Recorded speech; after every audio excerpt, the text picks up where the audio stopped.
En mi graduación, los asientos familiares estaban vacíos. Cuando papá me amenazó, respondí, ocupada en Forbes 7.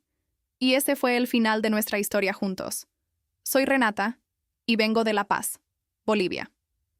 Mi ciudad natal, con sus cerros imponentes y su aire enrarecido por la altura, siempre me pareció un lugar de raíces profundas, pero también un sitio donde mi propio vuelo, mi ambición por algo más, se sentía a veces como una planta exótica, difícil de arraigar. Desde muy niña, la idea de las finanzas se anidó en mí. No era solo por el brillo de los números o la promesa de una buena vida, sino por la lógica, por la forma en que los mercados se entrelazaban como una compleja red invisible que sostenía el mundo. Recuerdo pasar horas en el escritorio de mi abuelo, un hombre de negocios a la antigua, pero que siempre me explicaba con paciencia sus libros contables. El olor a papel viejo y tinta secándose en el aire. Él fue quien sembró la semilla, aunque para mi padre, Mario, aquello era una excentricidad, algo así como un capricho de niña sin fundamento real. Las palabras de mi padre resonaban con una pesadez particular. Su voz grave, a menudo teñida de un sarcasmo velado, lograba que mis ideas se desinflaran como globos. ¿Finanzas? ¿Para qué? Las mujeres se casan, Renata, o si trabajan, que sea en algo que se vea, que se toque, decía, gesticulando con la mano como si estuviera amasando pan o construyendo un muro. Para él, el verdadero trabajo de verdad era otra cosa. La ingeniería, la medicina, la abogacía, cosas tangibles con un título claro y una utilidad social que él pudiera comprender. Sus miradas, a veces, eran más hirientes que sus palabras. Una mezcla de desconcierto y desaprobación que me calaba hasta los huesos, dejándome un frío incómodo en el estómago. Mi madre, Julia, era la pacificadora. Su piel, siempre suave al tacto cuando me acariciaba el cabello en un intento de consuelo, era también un escudo. Su papel principal era traducir las humillaciones de mi padre para que sonaran menos ofensivas. Tu padre solo quiere lo mejor para ti, mi amor, murmuraba, sus ojos grandes y oscuros llenos de una tristeza silenciosa. Solo le preocupa que no te decepciones, que encuentres tu lugar, que no sufras en un mundo tan complicado.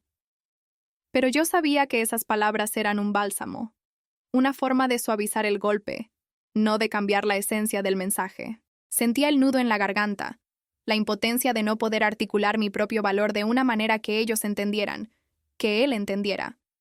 Esa impotencia, esa necesidad de demostrarme a mí misma y a ellos que no estaba equivocada, fue lo que me impulsó. La Paz, por mucho que la amara, se sentía cada vez más pequeña. Sus límites me oprimían. Una tarde, después de otra cena donde la conversación giró en torno a la conveniencia de buscar un buen esposo, en lugar de una buena carrera, sentí un ardor en el pecho. No era solo enojo, era una determinación fría y cortante. Decidí que quería más y que tenía que buscarlo lejos. La idea de Ciudad de México surgió casi como un sueño febril, un lugar vasto y anónimo donde podría ser solo Renata, la estudiante, no la hija de Mario, con sus caprichos. El día que me despedí, el aeropuerto El Alto estaba envuelto en una neblina densa y el aire helado me mordía la cara. El abrazo de mi madre fue largo, casi desesperado, sus lágrimas mojando mi hombro y la tela de mi blusa. Mi padre me dio una palmada en la espalda, un gesto torpe, casi robótico.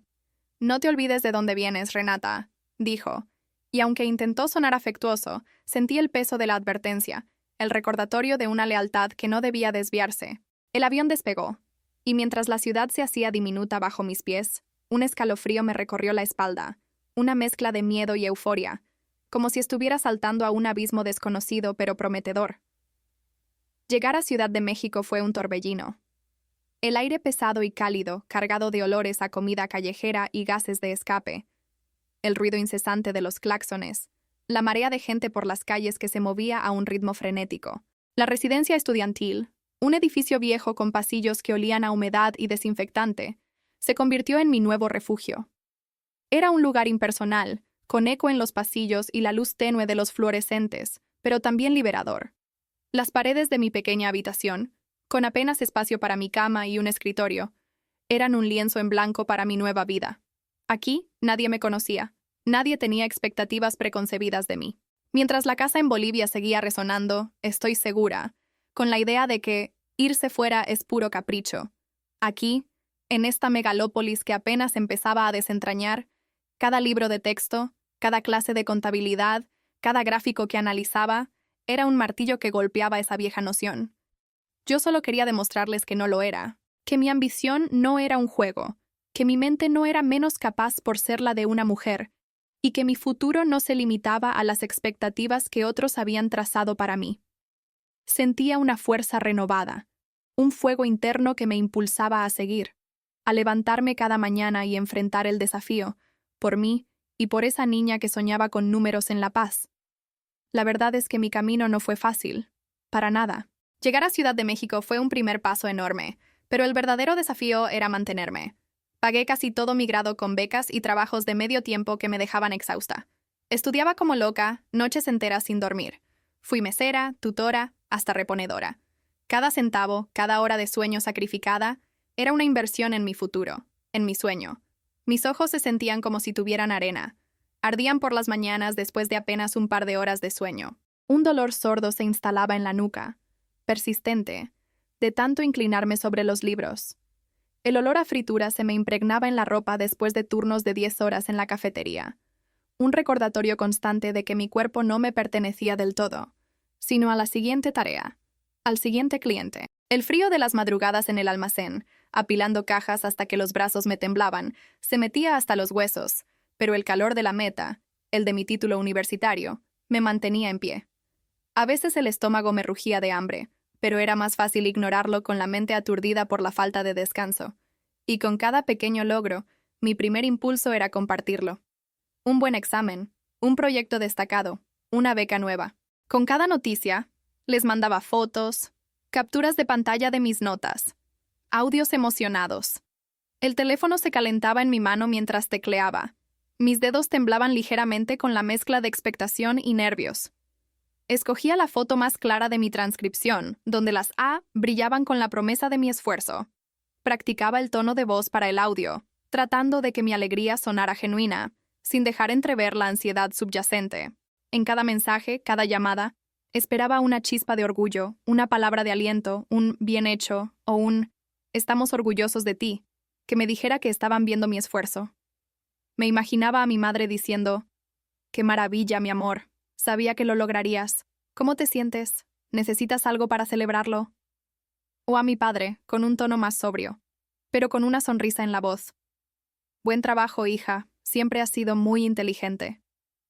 Pero nunca importó. Nunca fue suficiente.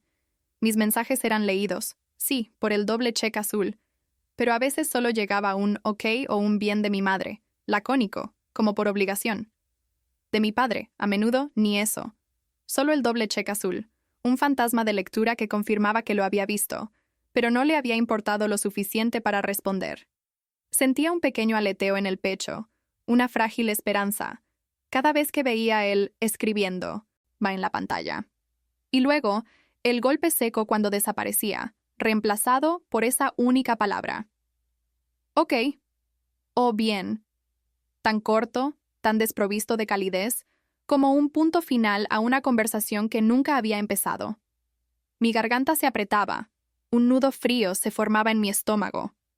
Me preguntaba, ¿soy yo la que exagera? ¿Soy yo la que espera demasiado de ellos? La sensación de que realmente les interesara lo que hacía, que mis esfuerzos significaran algo para ellos, nunca llegó. Era como arrojar una piedra a un pozo sin fondo. Solo el eco de mi propia voz, sin resonancia. No había preguntas de seguimiento, ningún interés genuino. Nunca un ¿cómo vas con ese proyecto? O ¿estás durmiendo lo suficiente? O siquiera un ¿estás comiendo bien? Nada. Era una constante tensión silenciosa, casi asfixiante. Yo intentando conectar, lanzando puentes una y otra vez, con cada logro, con cada pequeña victoria que me costaba sangre, sudor y lágrimas. Y ellos en su mundo indiferente, al otro lado del abismo, sin mirar hacia acá, sin hacer el menor esfuerzo. Era como si mi vida en la ciudad, mis estudios, mis sacrificios, fueran una realidad paralela que no les concernía. Me sentía invisible, como si todo fuera en vano. Una performance sin público. La aplauso que anhelaba era solo el eco de mi propia sangre bombeando en mis oídos, un testimonio de mi soledad. Y dolía muchísimo, la herida de la falta de reconocimiento, de no ser vista por quienes más anhelaba ser vista. Ese vacío se convirtió en un peso constante en mi pecho, una presión que me recordaba a cada instante lo solo que estaba en mi lucha. Cuando se acercó mi graduación, pensé que esta vez sería diferente. No era un examen más, ni una beca. Era un hito, la culminación de años de esfuerzo, de madrugadas sin dormir y platos lavados. Era una prueba irrefutable de mi sacrificio, de mi determinación, algo que ni siquiera mi padre podría llamar capricho. Tenía que ser diferente. Les mandé una invitación formal con semanas de antelación, con todos los detalles del evento, la hora, el lugar, el protocolo. Me pasé horas buscando ofertas de vuelo para que les saliera más barato, para que no tuvieran ninguna excusa económica. Les escribí, les llamé, les conté detalles de la ceremonia, el color de la toga, la emoción de mis compañeros. Les pregunté qué querían hacer después, si cenaríamos juntos, si les gustaría conocer la universidad. Mi corazón latía con una esperanza que no me atrevía a nombrar. Una esperanza infantil, tonta, pero persistente. El gran día llegó. Me desperté temprano, el sol de Ciudad de México filtrándose por la ventana de mi pequeña residencia. Un sol que ese día parecía más brillante, más prometedor. Me puse mi toga, el tejido pesado y un poco incómodo, pero lleno de significado. Me coloqué el birrete con cuidado, ajustándolo para que no se cayera. Me miré en el espejo y no reconocí del todo a la chica que se había ido de La Paz. Había ojeras, sí, pero también una chispa en los ojos que antes no existía. El corazón me latía con una mezcla de emoción y nerviosismo, una alegría burbujeante que se mezclaba con la ansiedad de la espera. Llegué al auditorio con mis compañeros, todos con esa misma sonrisa radiante y un poco cansada. Busqué, entre la multitud de caras sonrientes y familiares orgullosas, las suyas. Recorrí con la mirada los asientos, mi estómago apretándose con cada fila que pasaba. Y allí estaban, con sus nombres en los cartelitos que la universidad había preparado para los invitados de honor de cada graduado. Señor Mario y señora Julia. Los asientos reservados para mi padre y mi madre, y vacíos. No había nadie, ni un mensaje en mi teléfono, ni una llamada perdida, ni una excusa de último minuto. Solo silencio. El auditorio zumbaba con las voces de cientos de personas, pero yo solo escuchaba el silencio atronador de esos 2 asientos vacíos. Esa imagen se me quedó grabada a fuego en la cabeza, una quemadura lenta y dolorosa que ni el tiempo ni la distancia han podido borrar. Era la prueba definitiva, la confirmación de lo que mi corazón ya sabía. Sonreí para las fotos, abracé a mis compañeros, recibí mi diploma. Por fuera, la imagen de la felicidad. Por dentro, tenía un nudo enorme, tan apretado que me costaba respirar. Un frío vacío se me había instalado en el estómago, un hueco que ninguna palabra de felicitación podía llenar. Los aplausos retumbaban, pero para mí sonaban huecos. Los abrazos que recibía eran inútiles para disimularlo. Una parte de mí, esa vocecita infantil que siempre busca explicaciones amables, decía: «Capaz estás exagerando, Renata. Capaz tenían un problema real, una emergencia. Seguro te llamarán». Me aferré a esa idea con todas mis fuerzas. Intenté convencerme de que no era personal, que no era indiferencia. Esperé su llamada todo el día. Cada vibración de mi teléfono me hacía saltar el corazón. No quise revisar los mensajes, temiendo confirmar el vacío. Fui a la pequeña fiesta de graduación de mis amigos, intentando distraerme, riendo a carcajadas que sonaban extrañas, forzadas, incluso para mí. Con cada hora que pasaba, la esperanza se desinflaba un poco más, pero seguía ahí, un hilo diminuto, pero persistente. La llamada llegó a las 11 de la noche. No de mi padre, por supuesto. Era un audio de mi madre. Mi corazón dio un vuelco, una mezcla de alivio y temor. Alivio porque, al fin, había una explicación. Temor por lo que esa explicación pudiera contener. El audio era corto. Su voz sonaba un poco cansada. Decía que se complicó el almuerzo en casa de mi abuela, que sí, que lo sentían mucho, pero que no habían podido salir. Ni una disculpa real, ni un lamento sincero por no estar en el día más importante de mi vida. Solo una excusa vaga, tan genérica que podría haberla dicho para cualquier otra cosa. No hubo un «hija, lo siento tanto por perderme tu graduación, me duele en el alma». Solo un «se complicó». Esa frase, tan simple, tan carente de emoción, fue la confirmación de mi peor temor. No era un capricho. No era un error. Era una elección. Ellos habían elegido un almuerzo familiar en La Paz, algo que hacían cada fin de semana, por encima de mi graduación universitaria en Ciudad de México, el resultado de años de mi vida. El nudo en mi garganta se hizo más grande, apretándome con una fuerza brutal. Las lágrimas que había contenido durante todo el día empezaron a brotar, calientes y amargas, empapando la almohada de mi pequeña cama en la residencia. No había consuelo, solo el eco de esas sillas vacías y la voz de mi madre en mi cabeza. Se complicó. Esa noche, acostada en mi pequeña residencia, en medio del silencio que solo se rompía por el ruido lejano de la ciudad, lo entendí. No se trataba de que no pudieran venir, de una fuerza mayor o una verdadera emergencia. No, lo que me taladraba el alma era la certeza de que no quisieron. No les importó lo suficiente. Yo siempre fui la que se arregla sola, la fuerte, la que no daba problemas, y ellos ya se habían acostumbrado a pensar que no necesitaba a nadie, que podía con todo. Esa indiferencia me quemó por dentro, una rabia fría y profunda. Fue entonces cuando tomé una decisión, no impulsiva, sino fría y dura, como una piedra que se asienta en el fondo de un río. Si algún día llegaba a algo grande, a algo que realmente importara y que ellos no pudieran ignorar, no iban a estar en primera fila, solo para la foto. No iban a cosechar lo que yo sembraba. Ese pensamiento, un poco vengativo quizás, me dio una fuerza brutal, un motor imparable. Me enfoqué en trabajar como una bestia, con una intensidad que casi me consumía. Conseguí un puesto en un fondo de inversión, un trabajo exigente que devoraba mis días y gran parte de mis noches. Aprendí todo lo que pude, absorbí cada lección, cada consejo. Y luego, la oportunidad. Con otros 2 colegas, 2 cerebritos, con una ambición similar a la mía, montamos nuestra propia fintech. Fueron años de romperme el lomo, de dormir poco y comer mal, a veces solo café y lo primero que encontrara. El estrés era constante, las dudas también, pero el fuego de esa promesa, de esa venganza silenciosa, me mantenía en pie. Y funcionó. Poco a poco las cosas empezaron a moverse. Un día, una revista económica importante nos dedicó un reportaje. Ahí estaban nuestras fotos, nuestras caras, el nombre de nuestra empresa. Y luego vino Forbes. No fue una llamada, fue un correo electrónico que leí 3 veces para asegurarme de que era real. La lista de jóvenes en finanzas de América Latina, 7 under 30. Mi nombre, Renata, 7, bajo 30. Sentí una punzada de algo que no supe descifrar. ¿Orgullo? ¿Vindicación? Mi padre no dijo nada, al principio.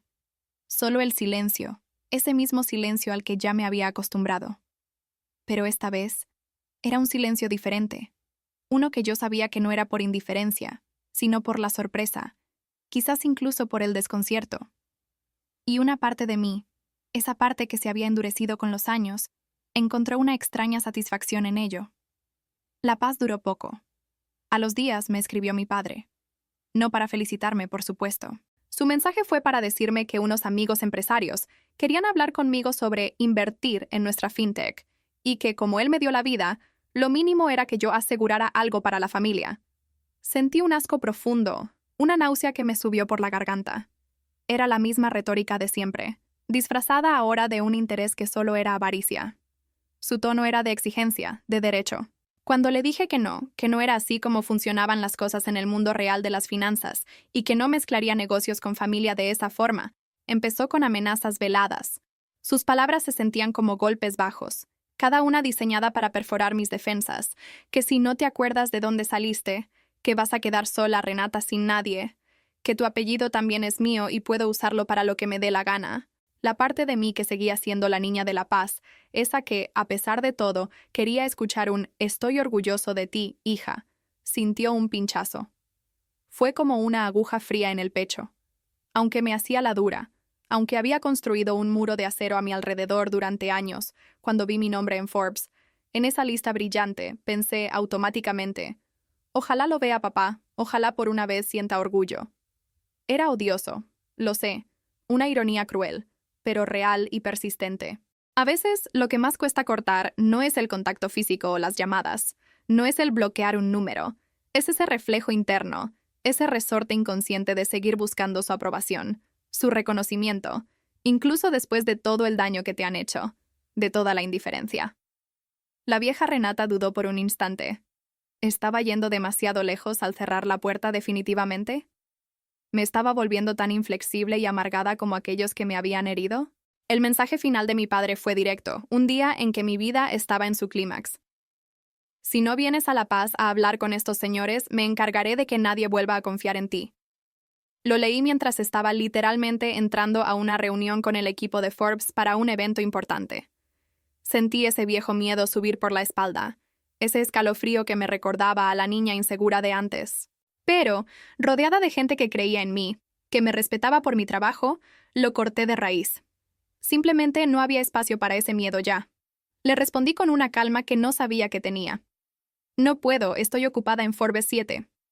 Ese 7 era literal, por la lista 7 under 30, pero también fue como decirle, estoy en otro nivel y sin ti. Fue una catarsis personal. Luego, con el pulso firme, lo bloqueé de todo. WhatsApp, llamadas, redes sociales, todas las vías de comunicación cerradas para siempre. Mi madre intentó contactarme semanas después, pidiendo que no fuera tan dura, y diciendo que mi padre estaba dolido. No contesté. Bloqueé también. La culpa intentó colarse, sí, pero la ahogué con la imagen de las sillas vacías en mi graduación. Con el tiempo me enteré, por un primo, de que mi padre andaba diciendo por ahí que él me había introducido en el mundo de las finanzas, y que yo lo había traicionado. Me dio una risa amarga. Allá él con su cuento. Mi vida siguió sin su ruido. La verdadera ruptura no fue el día del mensaje de Forbes, fue aquella graduación con las sillas vacías. Ese día aprendí que ellos ya habían elegido no estar. Cuando mi padre intentó volver solo porque yo ya valía algo vendible, mi respuesta fue un resumen de todo. Yo había llegado hasta ahí sin él. Y ese ocupada era por fin real. Reddit, ¿fui demasiado dura? ¿Me arrepentiré de haberlos bloqueado por completo? ¿Cómo se lidia con ese anhelo persistente de aprobación, incluso después de todo esto? Necesito sus pensamientos.